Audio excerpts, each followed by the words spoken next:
What can I tell you? It's horrible. It's very sad. Explosions all the time. Just now, when I was on the line, there were two huge explosions outside. I don't know where they are, but sound very close. Last night was partly was quiet, but initially the war ships attacked a refugee camp on the beach. There were a family of five that was killed, father, mother, and three girls.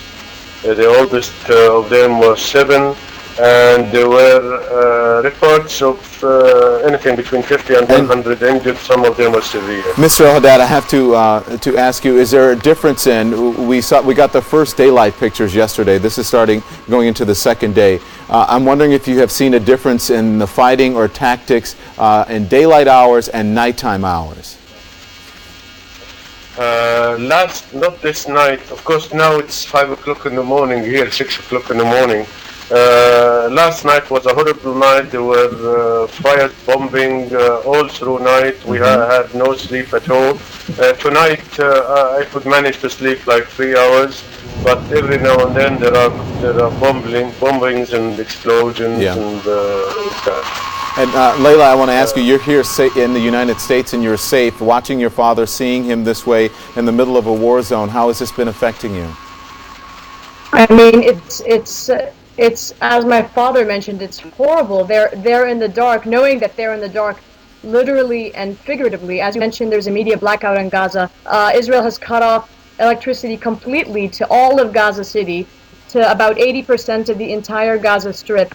13,000 people now have become displaced refugees inside the Gaza Strip. Something like a third of them are without water.